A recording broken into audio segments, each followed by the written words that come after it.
W Africa here. I want to welcome you to this channel if this is your first time. And if this is your first time, hit the subscription button. Like I would always say, this is a channel on the, excuse me, on the African continent. So if you want to drive the message around here in Africa, all you do is like and subscribe to this channel. And perhaps what I'm doing here might invite all the Africans, especially those in Nigeria here, to come join the wagon, join in this activism, You gotta make your voice heard about the evils of washed joy. My siblings are being held hostage. That's why I'm here. It's no joke. It's not because I I wanna just come here and put my face out there, or I'm not seeking for recognition. Excuse me. I'm not seeking for recognition. I'm here on a mission to being searchlight on the activities of the Jehovah's Witness. And today I'm going to be talking about Bethel Layoffs. I first heard about Bethel Layoffs in Marcus Vaughn's channel when I was waking up. Excuse me, having this scratchy voice, I don't know. So I first heard about Bethel Layoffs in Marcus Vaughn channel. I think that Bethelite, ex-Bethel, ex-Walkie Bethelite. He talked about Bethel Layoffs. At that time, I already had woken up, or let me say I was waking up. Excuse me. I have to come right back. Oh, sorry. Samuel Hurd is trying to make me not make this video. Samuel Hurd. Yeah, in his channel, I learned about how an announcement was made at Bethel, and that they had heard information about some special announcement coming, and the Bethel family were anticipating the special message until Samuel Hurd was, by the way, trying to stop this video because I keep having this scratchy feeling in my voice and telling me to, just hold it right there. But, just feel the voice. Doesn't matter how it comes out today. So Samuel Hurd showed up, and I learned that he titled the special message as "Let Jehovah's Will Be Done." And in that message, they were told that many societies making arrangements to have people redeploy to where the need is great. There'll be need for people to be sent to some other countries where they'll need more hands and all that. But little did they know, or a number of them did know, that this is the society saying goodbye to a large number of Bethelites. And the bomb was dropped without a word of warning. forgot about that. So I was digesting that, and I didn't even know the same thing was happening in Nigeria. So my JW mother came over actually. By the way, she's the only one still uh, talking to me. She had threatened not to talk to me, but when she found out that I didn't care whether she talked to me or not, and she buckled, though she's still under very intense pressure not to talk to me. But I'm the first son, by the way, so in Africa here, mothers always like to want to hold on to the first son, and says, hey man, I don't know, the heir apparent, to keep the family tradition. So the son is going way out of order. That's just by the way. So and I brought this topic up and was telling her that, no, are you aware about what is going on in some countries, like the United States? Have you know about the Bethel layoffs? And he told me that the same thing is happening in Nigeria here. So wow, what's going on? Bethel here too? Yes.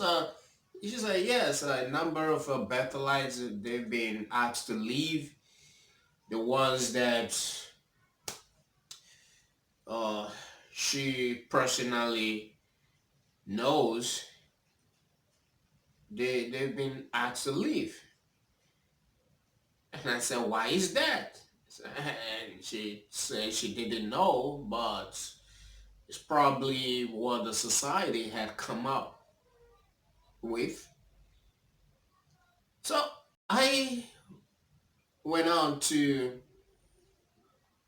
start to want to reason with her as to why it was just uncalled for, and how devastated these Bethelites that have been laid off, how their lives have changed dramatically, how they didn't foresee this coming, and all of a sudden this bomb is just dropped right in their front way, and what are they going to do now?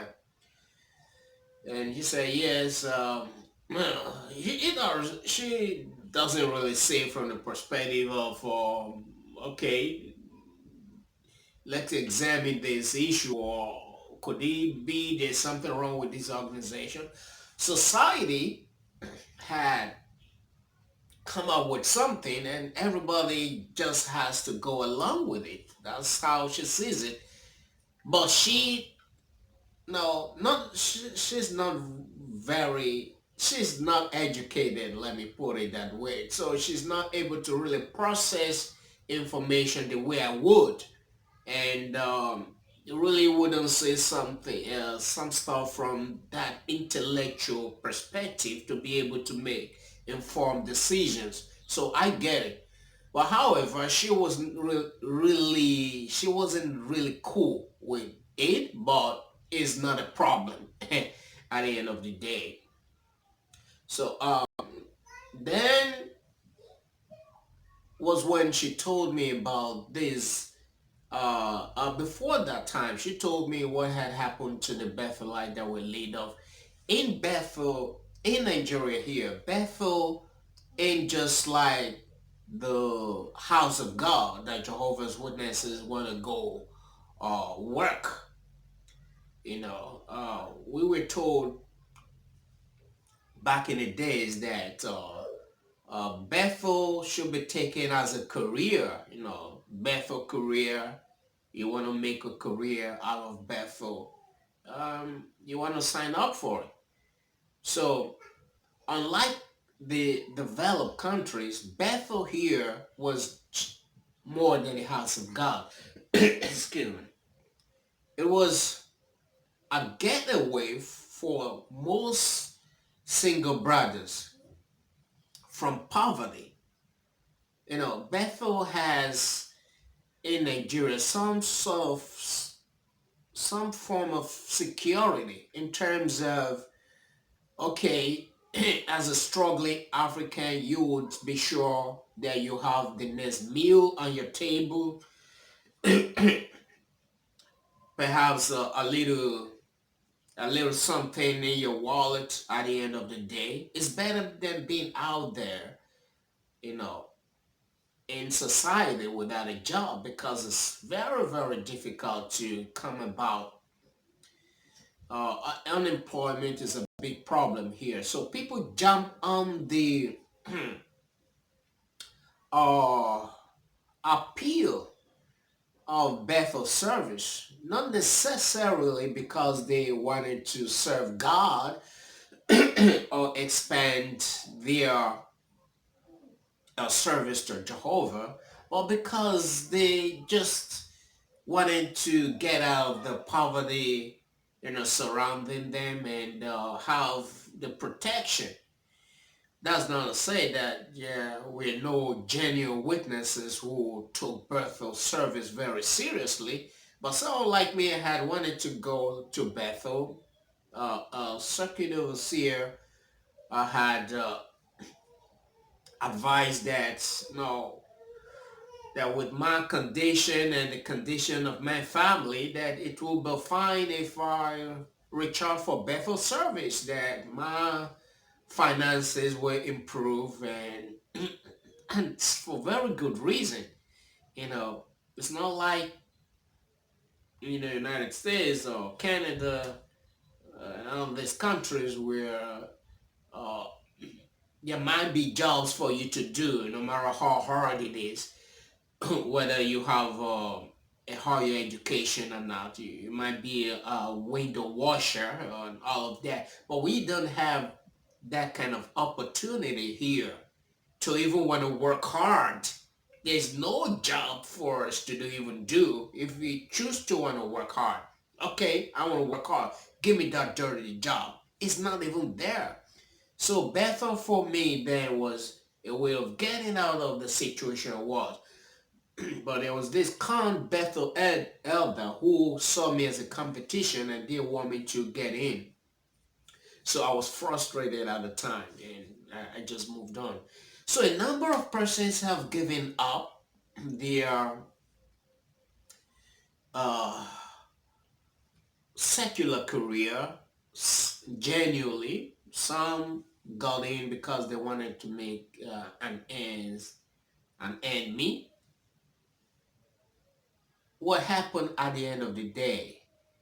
They were asked to go home, and others were, or go home in disguise. We're redeploying you to where the need is greater. Special pioneering, you can make full use of the regular pioneering privilege.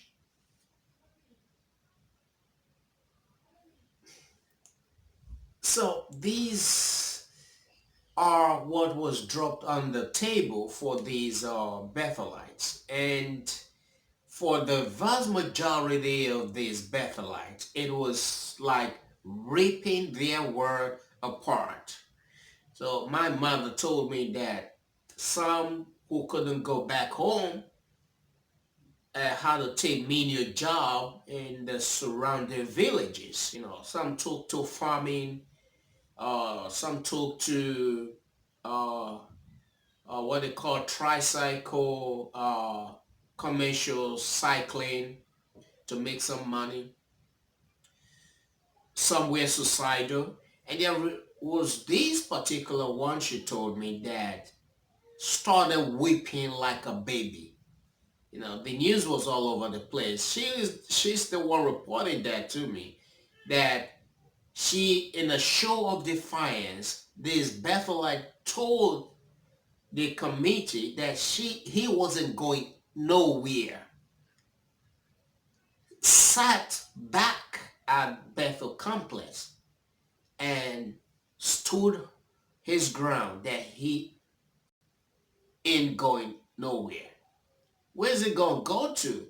And this is a brother who probably might have made up his mind to live it the rest of his life in Bethel. Hadn't thought of a time will come that he wouldn't be there. No arrangements, no money, no funds.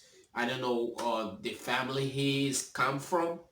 So it was a spectacle, I was told by my mom, that he sat on the floor, he sat back, he resisted this committee that was set up to, put these guys out of Bethel, that he wasn't going anywhere after giving way to tears, you know, trying to regurgitate uh,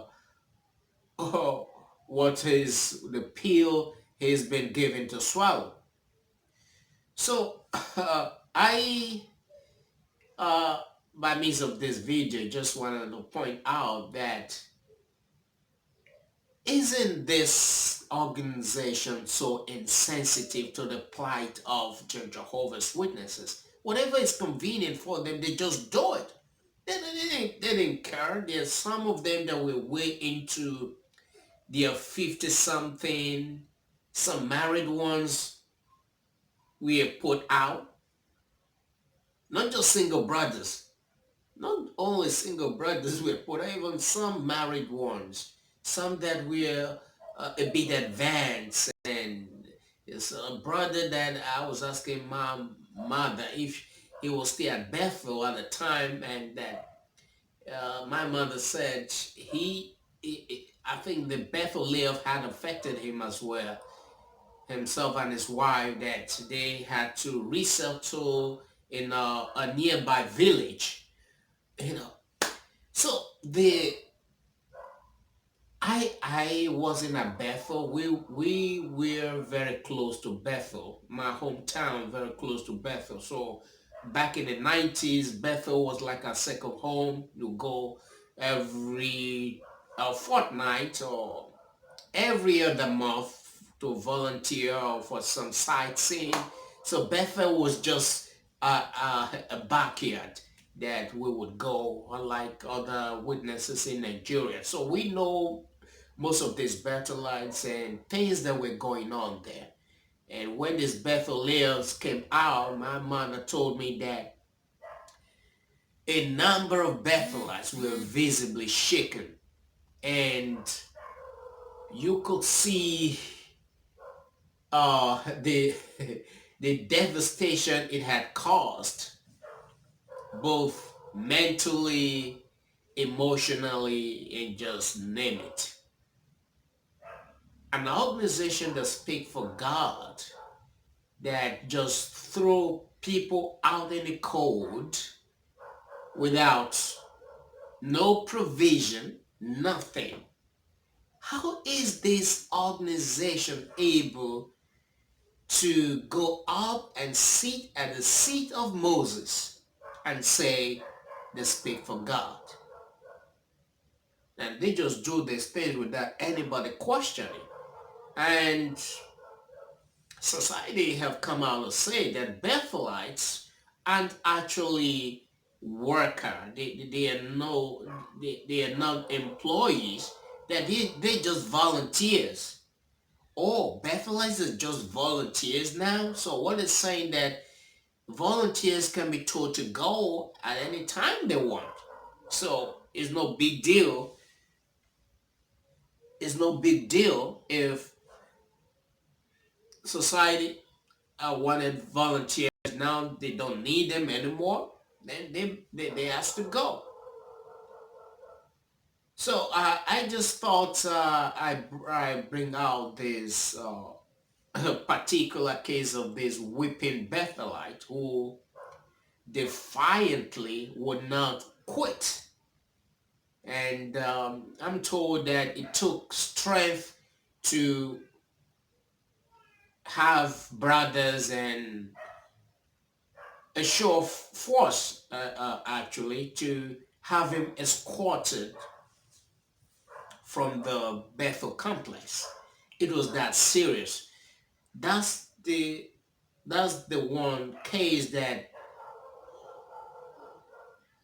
I'm able to report on? What about the many ones that my mother is not aware of? My mother know about this one. That's why I was able to relate the experience. What about the hundreds that we're told to go? What is their plight right now? Forced into a life they never were prepared for, to go either at least in the regular pioneering and some shit like that.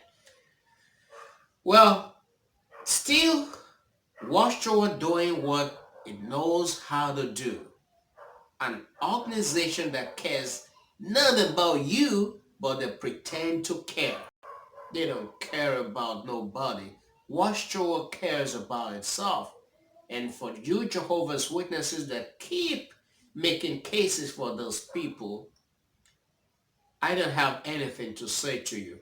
But I'll be coming on this channel to reason. Let's sit down and really reason some of this stuff uh, going on with the society. And how is this organization chosen by God? The only organization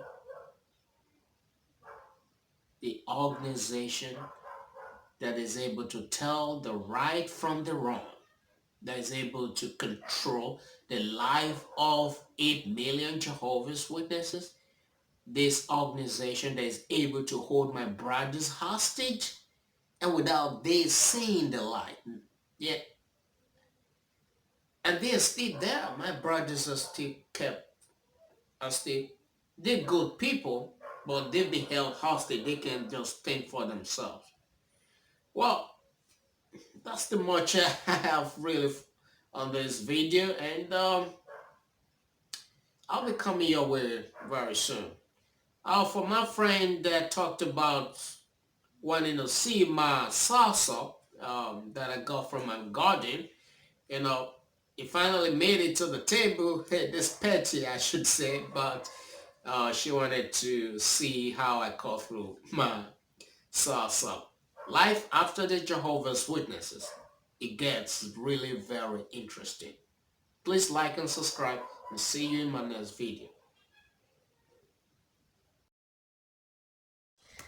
Hello, here. Finally, we are here. My salsa has ripened into that soft delicacy I was talking about, and the last time I harvested it, a friend commented in the comment section that she had no idea what this is, and it'd be fine if I let her see when I call through.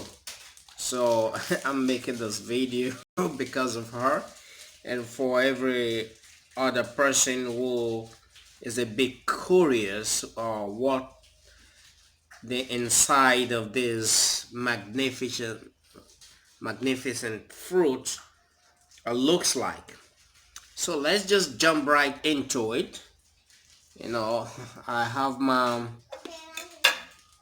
phone by my left hand, and I don't know how perfect I can really cut through. It might seem a little awkward trying to cut through this one. Okay, so I'm cutting through.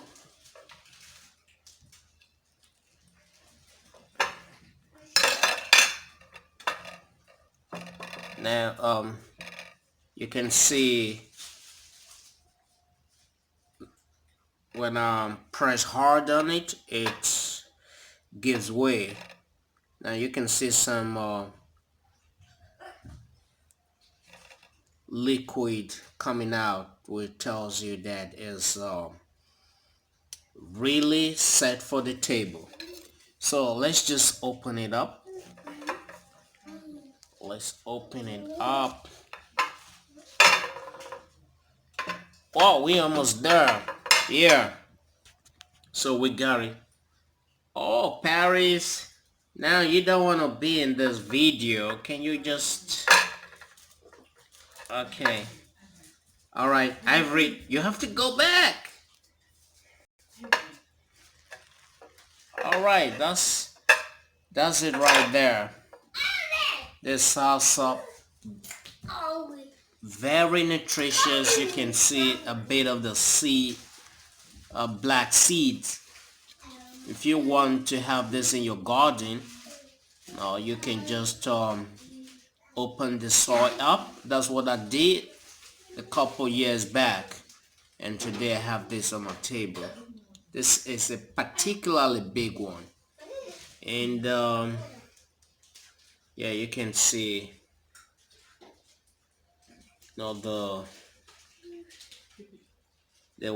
fleshly part of it,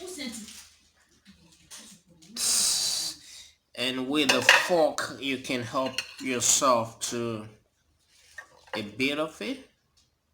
You can just dig in and help yourself.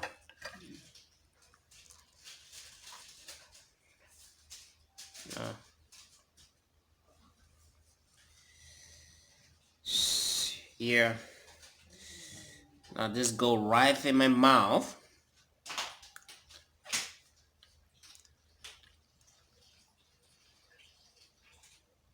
Well, the taste is indescribable. No wonder the Jehovah's Witness say that they might settle for being a vegetarian. If this makes it to paradise, I tell you, you might not want that chicken wings and all that. Extremely delicious, succulent. It got everything you will want in a fruit. So my friend, that's it right there. If you want the seeds, I can package some for you and send it over. SJW Africa, I'm signing out.